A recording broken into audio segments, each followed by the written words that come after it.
আসসালামু আলাইকুম viewers, welcome back to my channel. কেমন আছেন সবাই? আশা করি ভালো আছেন। আজকে আপনাদেরকে ডিম, আলু আর ময়দা দিয়ে একটি বিকেলের নাস্তা তৈরি করে দেখাবো। এই নাস্তাটা এতটাই মজার হয় যে একবার খেলে বারবার খেতে চাইবেন। চলুন তাহলে কথা না বাড়িয়ে রেসিপিটি শুরু করা যাক।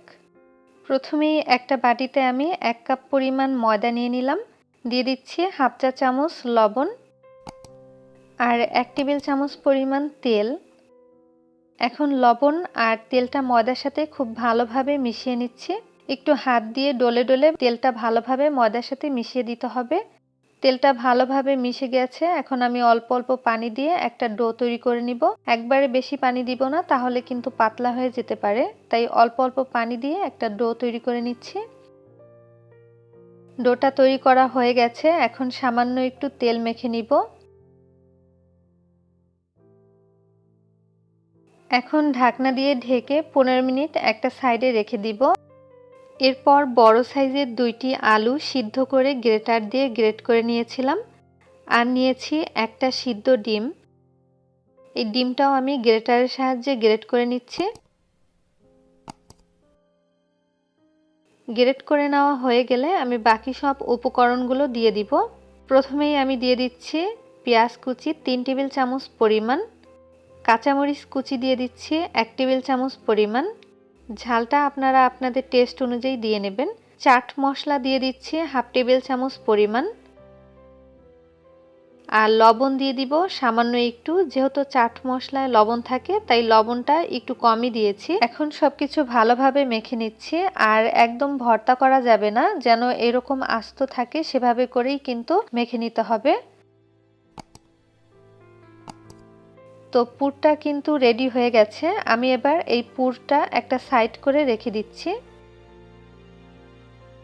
15 মিনিট পর ময়দার ডোটা আরেকটু ভালোভাবে মুথে নিচ্ছি। এরপরে এর থেকে আমি 4 পিস লিচি কেটে নিচ্ছি।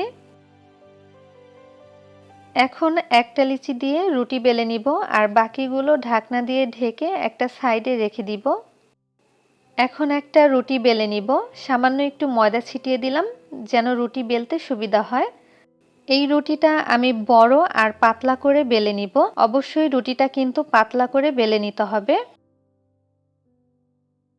রুটিটা বেলে নেওয়া হয়ে গেছে।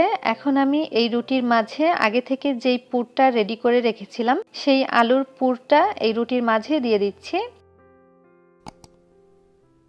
পুর দেওয়া হয়ে গেছে। এখন আমি রুটিটা ভাঁজ দিয়ে নিচ্ছি। আমরা যেভাবে মোগলাই পরোটা বানাই ঠিক সেম ভাবে এই ভাঁজটা দিতে হবে আর সামান্য একটু পানি লাগিয়ে দিচ্ছি। আমরা যখন এই মোগলাই পরোটাটা ভাজবো তখন কিন্তু আর খুলে যাবে না, তাই সব সাইড দিয়ে একটু পানি লাগিয়ে ভাঁজ দিয়ে নিতে হবে। আর এই ভাঁজ দেওয়াটা কিন্তু খুবই সহজ, আপনারা দেখেই হয়তো বুঝতে পেরেছেন। তো আমি আবার সাইড থেকেও ভাঁজ দিয়ে দিচ্ছি।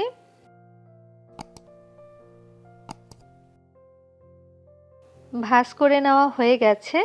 ঠিক এভাবে করে আমি বাকি সবগুলো বানিয়ে নিব। আর এখন আপনাদেরকে এই মোগলাই পরোটাটা ভেজে দেখাচ্ছি। এবার একটা প্যানে আগে থেকে তেল দিয়ে তেলটা গরম করে রেখেছিলাম। এখন আমি মোগলাই পরোটাটা দিয়ে দিব। যে সাইডটা ভাঁজ করে নিয়েছিলাম সেই সাইডটা কিন্তু তেলে দিয়ে দিতে হবে। এভাবে করে যদি তেলে দেন তাহলে কিন্তু ভাঁজটা আর খুলে যাবে না, তাই যেই সাইডটা ভাঁজ করে নেবেন সেই সাইডটা তেলের সাইডে দিয়ে দিতে হবে। এবার আমি উল্টে দিলাম। চুলার আঁচটা মিডিয়ামে রেখে এই মোগলাই পরোটাটা ভেজে নিব। এতে করে মোগলাই পরোটাটা আর পুড়ে যাবে না। এই মোগলাই পরোটা ভাজতে কিন্তু ডুবো তেল লাগে না, অল্প তেলেই কিন্তু ভেজে নেওয়া যায়। দেখুন মোগলাই পরোটাটা কিন্তু ভেজে নেওয়া হয়ে গেছে। আমি এবার তেল ঝরিয়ে তুলে নিচ্ছি আর বাকি সব মোগলাই পরোটাগুলো ঠিক এভাবে করেই ভেজে নিব। সবগুলো ভেজে নেওয়া হয়ে গেছে। আলুর এই মোগলাই পরোটাটা খেতে যে এত মজার হয় আপনারা বাসায় তৈরি না করলে বুঝতেই পারবেন না। তো আশা করছি আপনাদের কাছে এই মোগলাই পরোটার রেসিপি ভালো লেগেছে। ভালো লাগলে প্লিজ আমার চ্যানেলটি সাবস্ক্রাইব করে রাখবেন আর পাশে থাকা বেল বাটনে ক্লিক করে রাখবেন পরবর্তী ভিডিও নোটিফিকেশন পাওয়ার জন্য। আজ এখানেই বিদায় নিচ্ছি। সবাই ভালো থাকবেন, সুস্থ থাকবেন। আল্লাহ হাফেজ।